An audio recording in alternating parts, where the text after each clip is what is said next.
ځکه چې قرآن کې الله رب العزت د ټولو پیغمبران چې کله الله رب العزت آدم علیه السلام د پیدایش نه مخکې دا ټول انسانانو پیغمبران ځان ته مخامخ کړل او عالم ارواح ورته وایي د روحونو دنیا کې الله رب العزت د ټولو پیغمبرانو نه د دو خبرو وعده واغسته وَإِذْ أَخَذَ اللَّهُ مِيثَاقَ النَّبِيِّينَ لَمَا آتَيْتُكُم مِّن كِتَابٍ وَحِكْمَةٍ ثُمَّ جَاءَكُمْ رَسُولٌ مُصَدِّقٌ لِّمَا مَعَكُمْ لَتُؤْمِنُنَّ بِهِ وَلَتَنصُرُنَّهُ دو خبرې الله کریم فرمای ما د ټولو پیغمبرانو نه په عالم ارواح کې وعده واغستا چې ای زما پیغمبرانو کستاسو زمانه کې زما پیغمبر راغی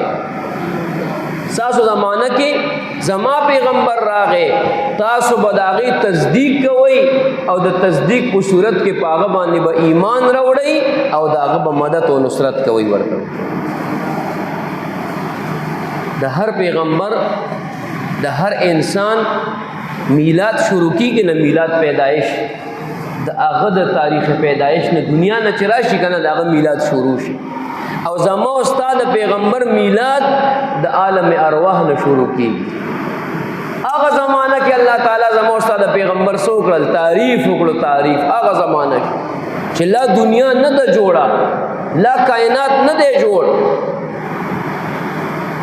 لا به آدم علیہ السلام راضی پیدا کیږي با دنیا به روانیږي د هغې نه مخکې الله تعالی وعده واغسته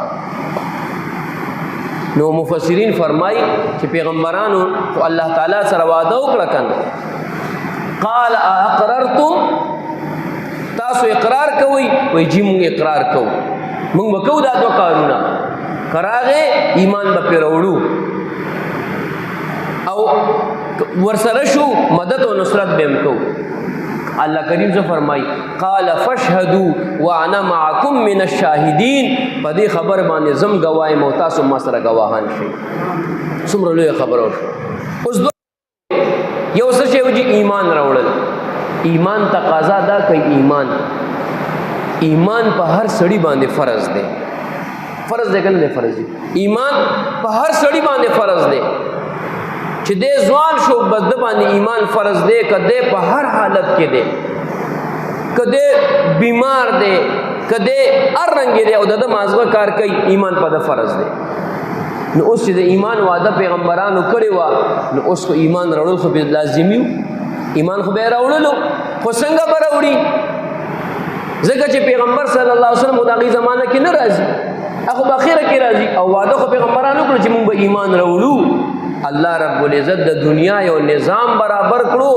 او زما او ستا خپل پیغمبر الله تعالی د معراج په شپه بیت المقدس ته بوتلو ټول وایي سبحان الله الله رب العزت بیت المقدس ته بوتلو او ټول پیغمبران د آدم علیه السلام نه والا حضرت عیسی علیه السلام پورې ټول ورپسې راجمع کړل او شاته ورپسې ودرېدل او مونځ یې ورسره وکړو ایمان یې پرې راوړل